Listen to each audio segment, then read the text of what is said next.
karamci ga dan adam na Allah ne tabbas, wa zai samu ɗaukaka ba ai mai kushe ba.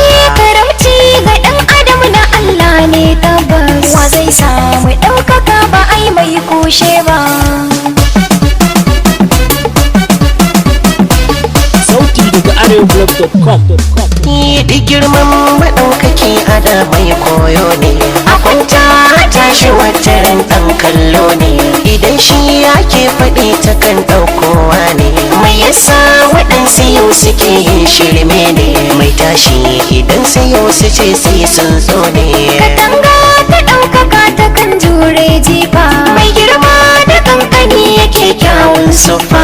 Asara ga wanda baya yi sai ya tamfa, ta'ala idan ka yarda shi ne zai dafa. Tunani ga mai rabo kalaman zai gane.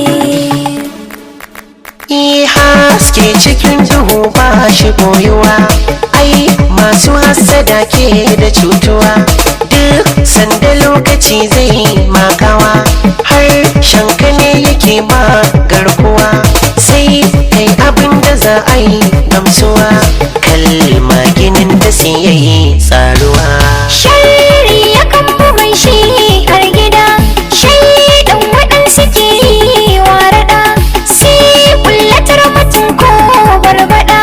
Mai ɗaukaka suke yi wa raɗa, in zai zama su janye shimfiɗa.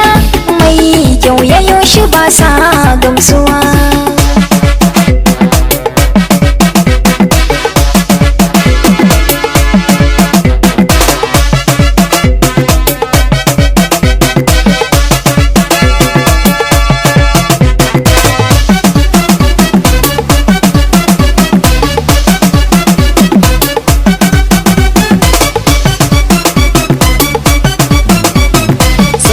arewablog.com. Yau na shige zulumi, min adam malami, dan gani kan ƙaddami, ran wasu ya ɗauɗami, sai sun riƙen ƙallami, da su suke bambami, sun samu dukan bami, ni inda yau su hauyin damuwa. Kai fashi duniya ce, duk mai rabo za ya dace.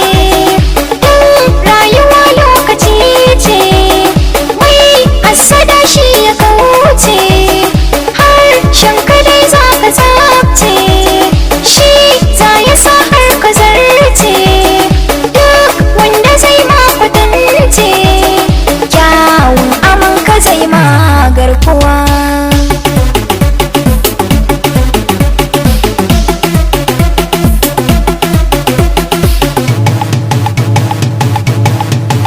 Karamci ga ɗan adam na Allah ne tabbas, wa zai samu ɗaukaka ba ai mai kushe ba.